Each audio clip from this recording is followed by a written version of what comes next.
భరతుడికి 9 ఏళ్ల వయస్సు వచ్చింది. శకుంతలను దుష్యంతుడు విడిచిపెట్టి వెళ్ళి 12 ఏళ్ళు అయింది. గర్భంలో 3 ఏళ్ళు పెరిగాడు భరతుడు. ద్వాపర యుగంలో ఆనాటి యుగంలో ఉండేటువంటి కృతయుగం నాటి కాలాన్ని బట్టి 3 సంవత్సరాలు పెరిగాడు. ద్వాపర యుగం కంటే ఇంకా ముందు ఇది శకుంతల కథ. ఇది పాండవుల కథలో భాగంగా వస్తుంది. 3 సంవత్సరాలు పెరిగాడు. తల్లి కడుపులో 3 ఏళ్ళు పెరిగాడు. బయట 9 ఏళ్ళు పెరిగాడు. ఎటువంటి సాహసాలు చేశాడో చూసాం మనం. అమితోగ్రాటవులోన గ్రుమ్మరు వరాఘవ్యాళ శర్దూల ఖడ్గమదే భాదుల బట్టి తెచ్చి ఘనుడై కణ్వాశ్రమోపంత భూజములందోలిన గట్టుచున్ బలిమిమై శాకుంతలుండొప్పే వన్యమదే భాదుల నెక్కుచున్ వన్యమదే భాదుల నెక్కుచున్ తగిలి నానా శైశవ క్రీడలన్. ఇక్కడ నన్నయ్య గారి రచనలో ఒక విశేషం చెప్పి నేను ముందుకెడతాను. గోదావరి నీళ్లు దాగినవాడు మహానుభావుడు. 9 ఏళ్ల పిల్లలు దాటుతున్నాయంటే ఆడపిల్లలు మగపిల్లల పట్ల మనం జాగ్రత్త పడాలి. వీళ్ళు దూకేస్తూ ఉంటారు కాస్త ఆపాలి వెనక్కి. ఆడపిల్లలకైతే శరీరంలో కూడా కొత్త కొత్త చిహ్నాలు కనబడతాయి, మగపిల్లలకి ఏముండవు. జాగ్రత్తగానే ఉండాలి. అవి ఏర్పడుతున్నాయంటే బుద్ధి మారుతుంది ఖచ్చితంగా. అప్పటి నుంచే జాగ్రత్త పడాలి. అప్పటి నుంచే కాస్త బయటికి వెళ్ళకు, జాగ్రత్తగా ఉండు, వెడితే ఇలా ఉండు అలా ఉండు, బయట సర్దుకో, అసలు ముందు బయట వేసుకో అని చెప్పాలి. ఇప్పుడు సర్దుకోవడం ఎక్కడ ఉంటే కదా సర్దుకోవడం చెప్పాలి, తప్పదు. వీళ్ళు చెప్పడం అందరూ మానేశారు కాబట్టి ఏం జరగాలో అవన్నీ జరుగుతున్నాయి. ఇక్కడ ఎవడైనా మా బోటికాడ చెప్తే పెద్ద గొడవ పెడుతున్నారు ఇక్కడ. మరి తల్లిదండ్రులు చెప్పక, టీచర్లు చెప్పక, మేము చెప్పక ఎవరు చెప్తామండి? ఎలా మారాలి? అందుకే నన్నయ్య గారు పద్యం ఎలా రాశారంటే, పద్యం ధారగా రాశాన. వరాఘవ్యాళ శర్దూల ఖడ్గమదే భాదుల పట్టి తెచ్చి అని ఆపేసి ఘనుడై అన్నాడు. ఆపి ఓ పదం వాడాడు. దూకుడు వాడు అడవి పందుల్ని, అడవి గుర్రాలను, సింహాలను అన్నింటినీ పట్టుకొచ్చి తెచ్చేశాడు అని ఆపాడు. ఎందుకంటే వాడిని కాస్త ఆపండి, లేకపోతే 4 జంతువులను వాడు మింగుతాడు, తర్వాత 5వది వీడిని మింగుతుంది, చూసుకోవాలి కదా. కుర్రాడు సాహసం అంటే ఎలాగా? కుర్రాడే. అందుకే అక్కడ ఆపి ఘనుడై అన్నాడు. గణం ఆపి కణ్వాశ్రమోపంత భూజములందోలిన గట్టుచున్ అని పెద్ద ధారాపూర్వకంగా ఒక వాక్యాన్ని వాడు బలిమిమై అన్నాడు. మళ్ళీ ఆపాడు. తీసుకొచ్చి బలవంతంగా పట్టుకొచ్చి తమ తాతగారు ఆశ్రమంలో ఉండే చెట్ల కట్టేస్తున్నట్ట ఏనుగుల్ని, సింహాలని, కుక్కల్ని, నక్కల్ని కాదు. అంత పెద్ద జంతువులతో ఆడుకున్నప్పుడు ప్రమాదమే కదా, పిల్లల్ని అదుపులో పెట్టాలి కదా. బలిమిమై అని ఒక చిన్న గణం బారేసాడు అక్కడ. కొంచెం ఆపండి అని. శాకుంతలుండొప్పే, శకుంతలాదేవి తనయుడు అలా ప్రకాశిస్తున్నాడండి భరతుడు. అందుకే ఆయనకు ఋషులు సర్వదమనుడు అని పేరెట్టాడు. వీడు మొత్తాన్ని అణిచేస్తున్నాడు, ఆ అబ్బాయి నాశనం చేసేస్తున్నాడు. సర్వదమన, అన్నిటినీ అణిచేస్తున్నాడు. సింహం లేదు, పులి లేదు, ఏనుగు లేదు. ఇంత చేస్తే వీడు వయసు 9 ఏళ్ళు లేదు.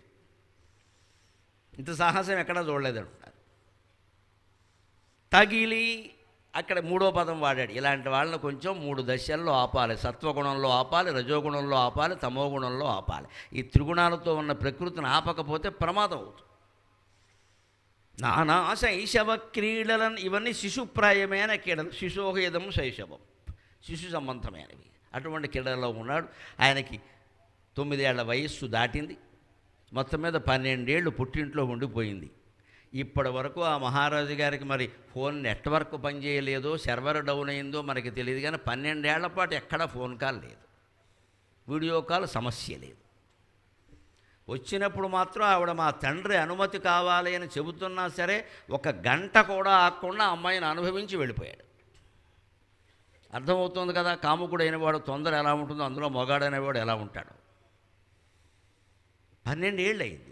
ఈ అమ్మాయి తిండి తినడం లేదు, నిద్ర లేదు, ఆహారం లేదు. ఇదేమిటి పైగా అంటుంది, మా నాన్నకి చెప్పకుండా ఈ పని చేసినందుకు నా బతుకు అయిపోయింది ఇక్కడ. ఇక వీడిని పెట్టుకుని నేను మా నాన్నగారికి భారం కావాలి, ఇంకో మాట లేదు ఇక్కడ అని బ్రహ్మచారి అయిన వాడికి నేనే భారం అయ్యానే. ఎక్కడో మేనకా విశ్వామిత్రులు కని వదిలేశారే నన్ను. అటువంటి దాన్ని ఏమీ ఆలోచించకుండా ఈ మహర్షి తెచ్చి నెత్తి మీద పెట్టుకున్నాడే. ఇప్పుడు ఈయనకి నేను కొత్త విషయాన్ని తెచ్చిపెట్టాను, నా పిల్లాడిని కూడా ఈయన పెంచాలంటే అందులో దుందుడుకు పిల్లాడు వీడు. సింహాలని, ఏనుగుల్ని, పులుల్ని కట్టేస్తున్నాడు వీడు. ఇటువంటి మనవణ్ణి పెంచడం కణ్వ మహర్షి లాంటి సాత్విక గుణ నిష్ఠాపరుడైన వ్యక్తికి సాధ్యమేనా? నేను ఎంత ఇబ్బంది తెచ్చిపెట్టాను నా తండ్రికి. నన్ను పెంచిన దానికి ఒక అనాథని సనాథన చేసినటువంటి పుణ్యానికి నేను ఇచ్చిన ఫలం ఇదాని శకుంతల కుమిలిపోతుంది. తెలియకుండా ఒక్క తప్పు చేసినందుకు, క్షణికావేశంలో తప్పు చేసినందుకు, బలహీనతలో తప్పు చేసినందుకు జీవితం అంతా కుళ్ళిపోతామండి. అందుకే అది చెయ్యాలని అనిపించినప్పుడే తలుపేసేసుకోవాలి, లోపలే ఉండాలి, ఫోన్ కట్టేయాలి, ఫోన్ విసిరేయాలి, మన మనస్సును మనమే నిగ్రహించుకోవాలి, మన చెంప మీద మనమే గుణపం ఎట్టు కొట్టుకోవాలి. అప్పుడు మనిషి నిగ్రహంతో ఉంటాడు. అందుకని మాట్లాడితే ఏమైంది, చూస్తే ఏమైంది, కలిసి వెడితే ఏమైంది అని ఇంకేం చేస్తే మాత్రం ఏమైంది అట. ఇలా మనస్సును వదిలిపెట్టకూడదు, ఎప్పటికప్పుడు ఆపాలి. అందుకే ఆ పద్యంలో 3 సార్లు ఆపాడు. బలిమీమై ఘనుడై తగిలి అని ఆపాడు. వీటిని ఆపండి. ఇది అడోలసెంట్ ఏజ్. ఇది యవ్వనం అంటే యవ్వనం కాదు, ఇంటర్మీడియట్ చదివే దశ. సరిగ్గా ఇంగ్లీష్ వాడు కూడా మంచి పేరు పెట్టాడు. ఇంటర్మీడియట్ అంటే ఇంటర్మ్ ఈడియట్ అని లెక్క. వాడు ఈడియట్ అయిపోతాడు సరిగ్గా చూడకపోతే. వాడు చెడిపోవడానికి అదే అవకాశం. 10th క్లాస్ వరకు పర్వాలేదు, కొంత అదుపులో ఉంటాడు. డిగ్రీకి వచ్చాక పర్వాలేదు, ఇంకా మనం అదుపులో పెట్టినా కుదరదు, వాడు ఏడవలసింది. మధ్యలో ఇంటర్మీడియట్ ఉంది, ఇది ఇంటర్మ్ ఈడియట్. ఇంట్లో వాళ్ళు సరిగ్గా చూస్తే కాలేజీ మంచిది అయితే వాళ్ళు కూడా వ్యక్తిగతంగా పట్టించుకుంటే బాగుంటాడు, లేకపోతే పోతాడు. చెడిపోయే దశ అంటే అది. దాన్ని శ్రీనాథుడు కాశీఖండంలో చెబుతాడు, నవయౌవన శైశవం అంటాడు. వీడు యవ్వనంలోకి వచ్చాడు, అది నవయౌవనం, ఇంకా వీడు యవ్వనం అన్నారు. అలాగని శైశవం శిశు దశ విడిచిపెట్టలేదు. అంటే ఇమ్మెచ్యూర్డ్ మెంటాలిటీ. వాడికి తెలియదు, ఇంకోటి చెబితే విండు. ప్రతిదీ ముఖ్యంగా తండ్రులు జాగ్రత్త పడాలి. మగపిల్లలు తండ్రులకు వ్యతిరేకంగా ప్రవర్తిస్తారు ఈ వయస్సులో, ఆడపిల్లలు తల్లులకు వ్యతిరేకంగా ప్రవర్తిస్తారు. వీళ్ళన్న ప్రతిదాన్ని వాళ్ళు కాదంటూ ఉంటారు. ఇది చిన్న వయస్సుకు సంబంధించిన చాపల్యం. అందుకని పొగరబోత్తనం కాదు, మరొకటి కాదు. వీళ్ళని ఏదో ఎవరికో చూపించాలని అనకండి, అది పిచ్చి ఏమి ఎక్కలేదు వాళ్ళకి. ఆ వయస్సు ఎలా ఉంటుందంటే మొటిమలవి వస్తూ ఉంటే నేను యవ్వనంలోకి వచ్చా, నేను యవ్వనం, నేనేదో చెయ్యాలి, నేను మా నాన్న చెప్పినట్టు వింటే నేనేమిటి అని. మనం సినిమా హాల్కి వెళ్ళామనుకోండి, ఎగ్జిట్ అని ఇటువైపు అటువైపు ఉంటుంది. మనం ఇటువైపు నుంచి ఎడితే పెద్ద కొడుకు అటువైపు నుంచి ఎడతాడు, వాడినే పెద్ద కొడుకు అంటారు. అంతే లెక్క. ఎందుకు ఎడతారంటే అంతే, వాడు కూడా మనం ఎడితే అయిపోయాయి. వీడిని అది కూడా ఎందుకు రాడు అని తండ్రి అనకూడదు. వాడు కూడా నన్ను వెళ్ళరాదా, సినిమాలో ఏమైందయ్యా, ఆ చీకట్లో ఎవరు వెనకాల ఎవరు వెళ్ళారో ఎవరు చూశారు. పెద్ద కొడుకు మరో అమ్మాయి వెనకాల ఉండడం మనకు కావాలి, కానీ మనం వెళ్తే ఏం పోయింది. ఇక్కడ తగదా పెట్టుకోకూడదు. వాళ్ళ మనస్తత్వం అది. తండ్రి నడిచిన దారిలో నడవడు. తల్లి మాట అయినా వింటాడు, తండ్రి మాట వినవు. మగాడంటే అంతే, ఆడపిల్లైనా అంతే, తల్లి చెప్పినట్టు వింటాం. తల్లి ఏమన్నా చెబుతావు, నువ్వు ఎలాగే చెప్తావు అని డాడీ డాడీ అని ఆయన గోకుతుంది, నేను పడిపోతాడు. ఇక్కడ మొత్తం ఆస్తి అంతా పెట్టేస్తాడు పిల్ల చెడిపోవడానికి. మీ అమ్మలాగా చెబుతుంది, నువ్వు వెళ్ళు అని క్రెడిట్ కార్డు ఇచ్చేస్తాడు. ఖచ్చితంగా మగపిల్లలు ఇక్కడ తల్లి దగ్గర, ఆడపిల్లలు తండ్రి దగ్గర మొత్తం గోకేస్తారని అనుమానం ఏం లేదు. ఆ వయస్సు చాలా ప్రమాదకరం. అప్పుడే చారనిచ్చినట్టే చారనిచ్చి, మీ అమ్మ చెప్పినట్టు విను తండ్రి చెప్పాలి, మీ నాన్న చెప్పినట్టు విను తల్లి చెప్పాలి. అప్పుడు దారికి వస్తారు. అక్కడ అహంకారాలు పనికిరావు అని చెప్తున్నారు కదా, వినవేంటి అంటే దారికి వస్తారు. ఓ అమ్మా నాన్న ఒకటే, తేడా వస్తే మన్నే పంపేస్తారు బయటికి అన్న విషయం వాడికి తెలియాలి.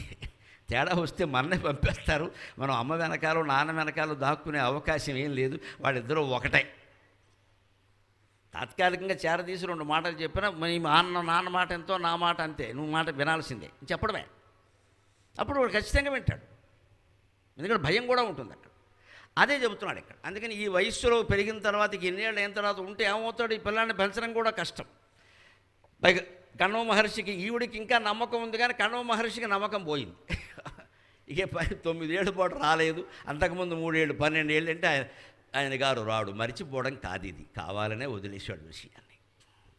ఈ రాజులు ఏముంది, ఎంతోమందిని చేసుకుంటారు. మగాడు అన్నాక 1000 పువ్వులు ముడుస్తాడని పూర్వం చెప్పేవారు, అంతే. అందుకే ఈయన ఏం చేశాడు, ఇప్పుడు చూడండి ఎంతవరకు అటాచ్మెంట్, ఇప్పుడు డిటాచ్మెంట్.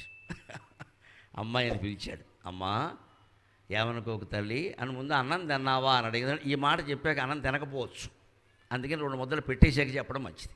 పిల్లలకి వాళ్ళకి నచ్చని విషయాలు ఏమైనా చెప్పాలంటే ముందు అన్నం తినిపించి తర్వాత కూర్చోబెట్టి చెప్పాలి. లేకపోతే ఈ అన్నం మానేస్తారు, మనం ఎడుతూ కూర్చోవాలి. అన్నం తిన్నావా అని అడిగి, వేసవకాలం అమ్మ మామిడి పండు కూడా వేసుకున్నావా అని అడిగి అప్పుడు కూర్చోబెట్టి, ఎట్టి సాధ్వులకును పుట్టిన ఇండ్లను పెద్ద కాలమునికి తగదు అంటే తండ్రి కాబట్టి చెప్పాలి కాబట్టి చెబుతున్నానమ్మా, మరోసారి అనుకోవద్దు. పిల్లాడు నీ గర్భంలో 3 ఏళ్ళు ఉన్నాడు, వాడికి 9 ఏళ్ళు దాటి 12 ఏళ్ళు వయస్సు. సరే, ఆ మహారాజు సంగతి అలా అట్టిపెట్టు, తప్పకుండా నీకు మేలు జరుగుతుంది, కంగారు పడకు, నేను ఆశీర్వదిస్తున్నా. కానీ ఇక్కడ ఉండడం మంచిది కాదు.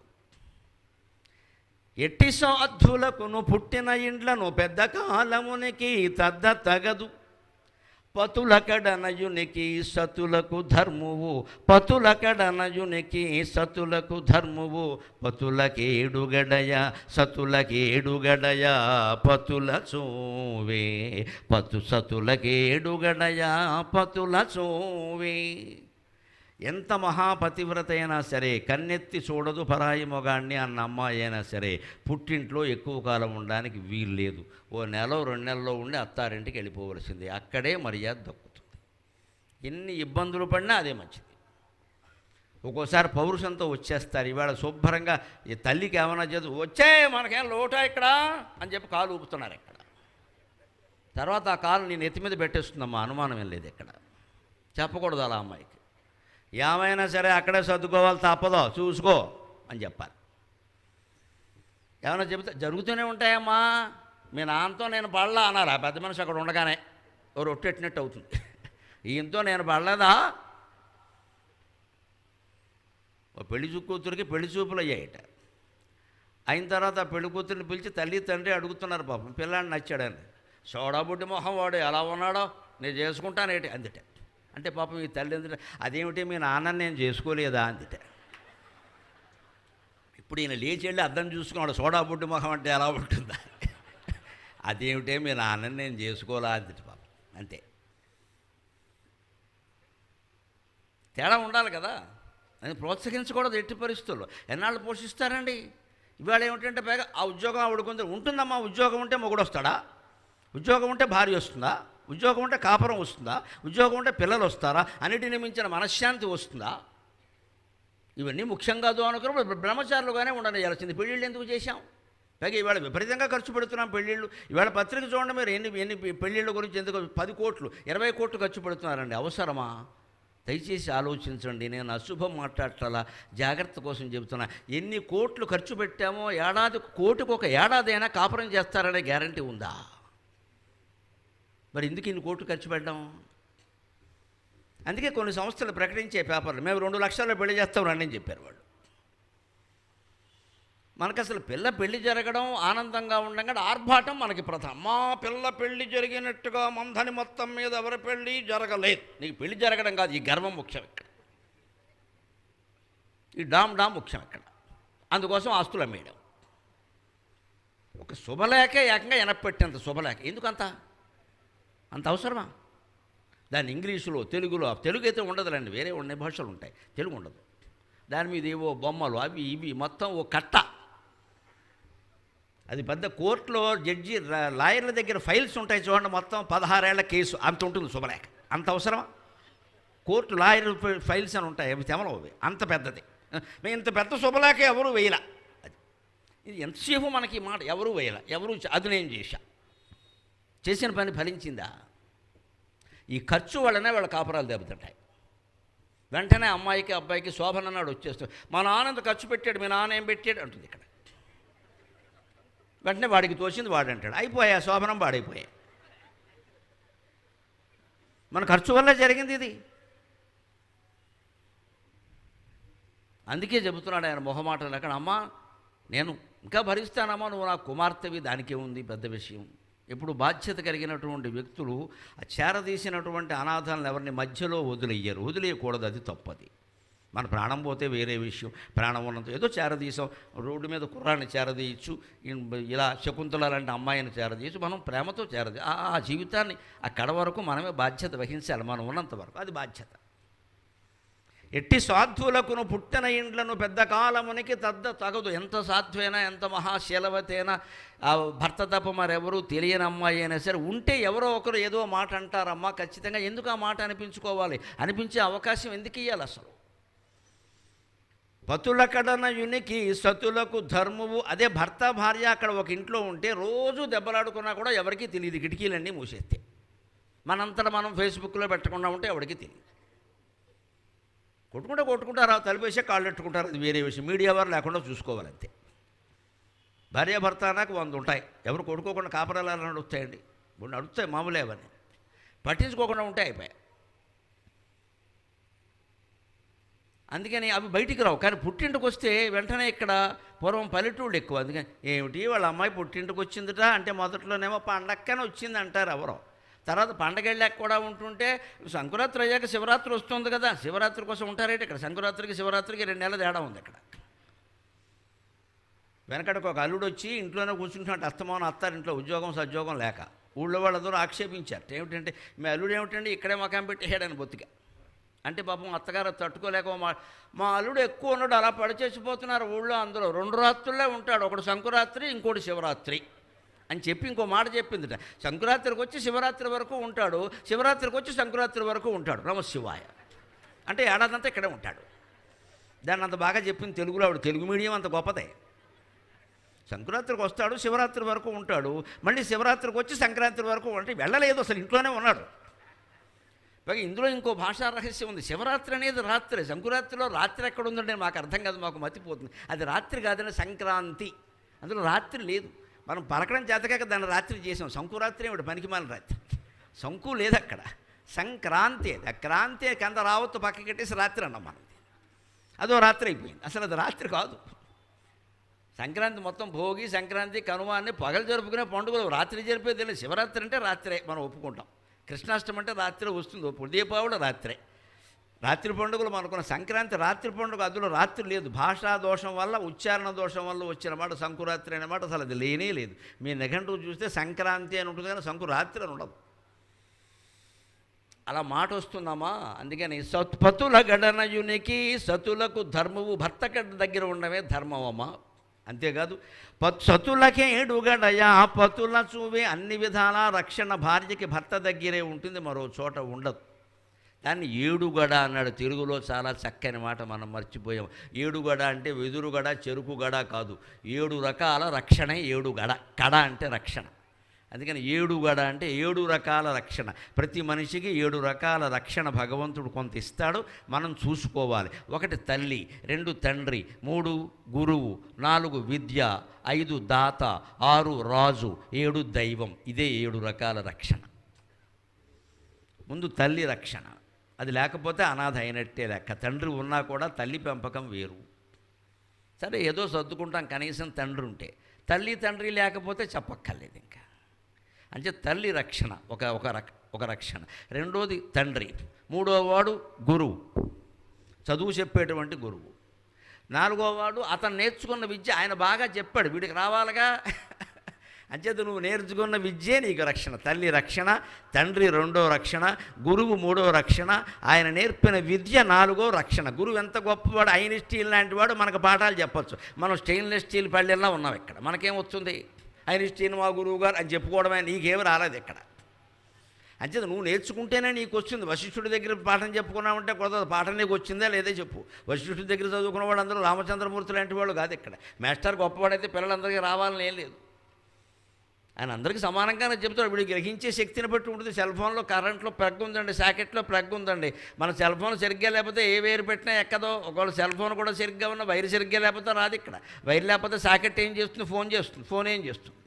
అంచేత గురువు ఏం చేస్తాడో చదువు రాకపోతే వీడు నేర్చుకోవాలి కదా కూర్చుని ఇక్కడ. అంచేతన విద్య. 4వది దాత.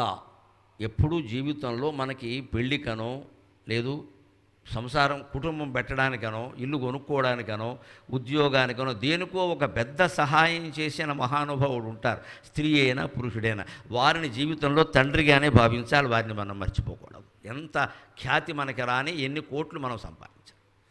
10వ తరగతి పరీక్ష ఫీజు ఎవరో కట్టారు మన బదులు. ఆ పరీక్ష ఫీజు కట్టకపోయింటే మనం ఇవాళ పీహెచ్డీ చేసేవాళ్ళం కాదు. ఆయన మర్చిపోకూడదు. ఆ ఊరు వెళ్ళినప్పుడల్లా ఆయన ఇంటికి వెళ్ళి దండం పెట్టి రావాలి. అదే దాత. ఆయనకి ఏ సంబంధం లేకపోతే తల్లి తండ్రి గురువు ఏం కాదు, దాత. ఊళ్ళో దాత. ఆయనకి అలా దానం చేయడం అలవాటు. ఎవరో పిల్లాడండి చదువు లేక ఫీజు లేక, అదేమిటా మనం అంతా లేమా ఊళ్ళో, అమ్మతం చదివించలేమా, దావాయా నేను కడతా ఫీజు అంటాడు.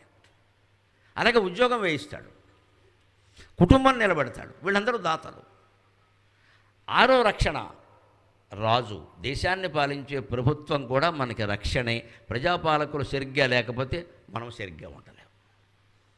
మంచిది పాలకుడైన రాజు కూడా రక్షణ. 7వది చాలా గొప్ప మాట, లాస్ట్ బట్ నాట్ లీస్ట్, చివరిదైనా చిన్నది కాని మాట. దైవం రక్షణ లేకపోతే ఈ రక్షణలు ఎన్ని ఉన్నా దండగా. ఈ 7 రకాల రక్షణ భర్త వల్ల భార్యకి లభిస్తుందమ్మా. పుట్టింటి నుంచి వెళ్ళిపోయావు కాబట్టి తల్లి ఆయనే, తండ్రి ఆయనే, గురువు ఆయనే, విద్య ఆయనే, ఏమిచ్చినా దాత ఆయనే, నిన్ను పాలించే రాజు ఆయనే, దైవము ఆయనే. అంచేది 7 రకాల రక్షణ ఒకే చోట దొరకాలి. సింగిల్ విండో సిస్టమ్ అంటే ఓన్లీ విత్ హస్బెండ్. అందుకని నువ్వు అక్కడికి వెళ్ళి రావడం మంచిది అన్నాడు. ఆవిడకి అర్థమైంది. పాపం ఆవిడకే అనిపిస్తుంది ఏదో ఒకటి తేల్చుకోవాలి ఏమిటిది అని. వెంటనే బయలుదేరింది. అప్పుడే నేను చెబుతున్నాను, ప్రపంచ సాహిత్యంలోనే అపూర్వమైన 4 శ్లోకాలు మీరు వినబోతున్నారు. అక్కడ కణ్వ మహర్షి కూతురుని దగ్గరికి పిలిచి, అంతవరకు వెళ్ళమన్నది ఆయనే, ఆవిడ వెళ్ళడానికి తయారై పెట్టి సర్దుకుంటూ ఉంటే ఆయనకి దుఃఖం వచ్చేసింది. వెళ్ళమని చెబుతున్నది ఆయనే, కానీ దుఃఖం వచ్చేసింది. పైగా కణ్వ మహర్షితో ఒక ఇబ్బంది ఏమిటంటే పాపం 2 పాత్రలు ఆయనే ధరించాలి. ఇప్పుడు తల్లి పాత్ర, తండ్రి పాత్ర. తల్లి లేదు అక్కడ. మనకు అప్పగింతల్లో తల్లి బాధపడుతుంటే తండ్రి కొంచెం పక్కకి వెళ్తాడు. మగాళ్ళకి దుఃఖం ఉండదు అనుకోకండి అమ్మ, వాడి కండువ తడిచిపోతుంది అక్కడ, అనుమానం ఏం లేదు. ఆయన కండువ తడిచిపోతుంది అక్కడ. పైకి చెప్పడు, ఎందుకంటే తానే ఏడిస్తే భార్య ఇంకా ఏడుస్తుంది, పిల్ల ఇబ్బంది పడుతుంది అని ఏదో అలాగ గుడ్ల నీళ్లు కుక్కుకుంటూ అలా ఉంటాడు. ఎందుకంటే ఒక్కోసారి తండ్రి కూడా ఇంట్లో ఒక 50 ఏళ్ల వయస్సు ఉన్న తండ్రి భార్యను అడగలేని విషయాలు పిల్లని అడుగుతాడు.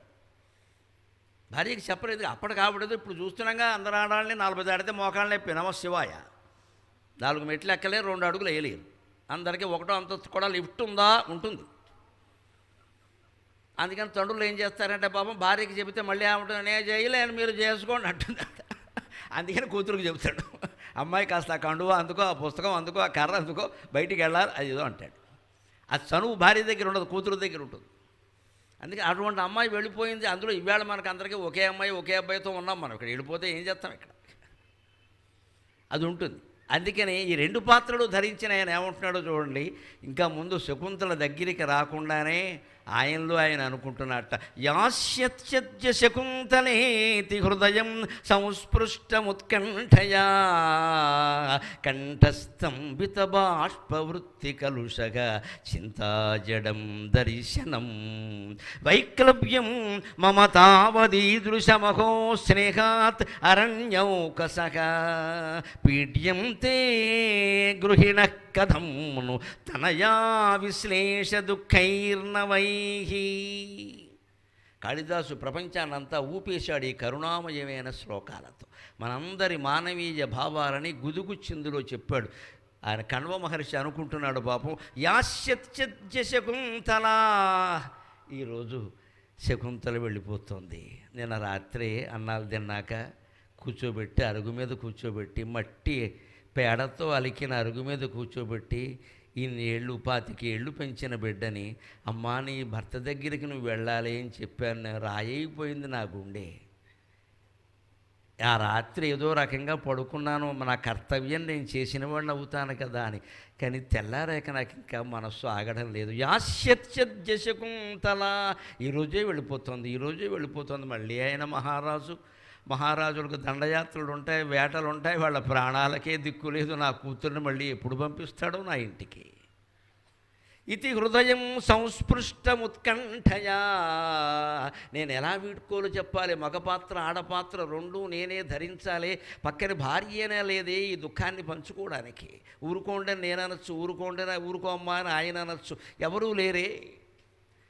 అలా నా హృదయం సంస్పృష్టం ఉత్కంఠయ, ఒక తెలియని ఉత్కంఠతో గద్గదమైపోతుంది. కంఠక స్తంభిత బాష్పవృత్తి కలుషక, కళ్ళ నిండా నీళ్లు నిండుతున్నాయి. కనురెప్పలు అడ్డుపడి బలవంతంగా నీళ్లను ఆపుతున్నాయి. లేకపోతే కళ్ళ నిండా నీళ్లు నుండి రెప్పల నుంచి బొటబొట కారడానికి సిద్ధంగా ఉన్నాయి. తానే ఏడిస్తే శకుంతల ఎంత ఏడుస్తుందో అని ఏడవడం మానేశాడు. ఆ తండ్రి బలవంతంగా నిగ్రహించుకుంటున్నాడు. పైగా కండువ ఉత్తరీయం తీసి అలా ఒత్తుకుందామని కూడా, ఒత్తుకుంటే కన్నీళ్ళు వచ్చినట్టుగా బిడ్డకి తెలుస్తుంది కాబట్టి బలవంతంగా ఆపుకుంటున్నాడు ఆయన. ఇది చాలా మానవీయమైన విచిత్రమైనటువంటి ఉద్వేగాన్ని చిత్రించడం అంటారు దీని సాహిత్యం.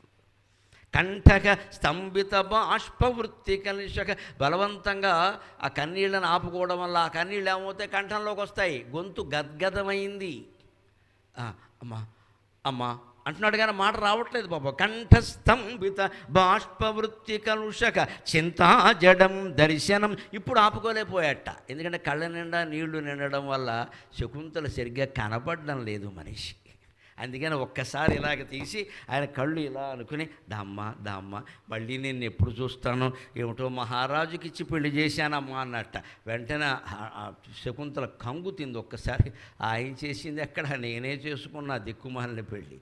ఆయన్ని చేయనిస్తే కదా, ఆయన చేయనిస్తే కదా, ఆవిడే చేసుకుంది. కానీ ఏమంటున్నాడంటే ఆవిడకి బాధపడద్దని, మహారాజుకి ఇచ్చి పెళ్లి చేశానమ్మా మళ్ళీ ఆయన ఎప్పుడు పంపిస్తాడో అని, మళ్ళీ నేను చూడగలుగుతానో లేదో ఇప్పుడైనా సరిగ్గా చూడాలి కదా అని చింత జడం దర్శనం, నా దృష్టి మందగించిందమ్మా ఈ బాధ కారణంగా, ఆలోచన కారణంగా.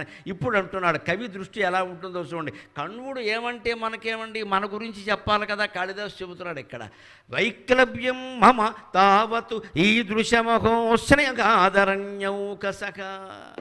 నాబోటిగాడికి, ఆజన్మ బ్రహ్మచారికి, అడవుల్లో ఉండేవాడికి, భార్య అంటే ఏమిటో తెలియని వాడికి, పిల్లలంటే ఏమిటో తెలియని వాడికి పెంపుడు కూతుర మీద ఇంత ప్రేమ ఉంటే, పీడ్యంతే గృహిణ కథంను తనయా విశ్లేష దుఃఖైర్నవై.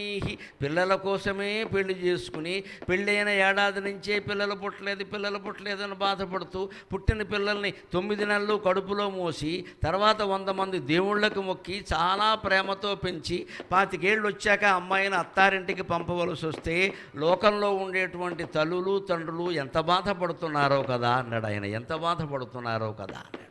అందుకని ఈ శ్లోకం ప్రపంచం అంతా వ్యాపించింది. పీడ్యం తే గృహిణ కథంను తనయా విశ్లేష దుఃఖైర్నవై.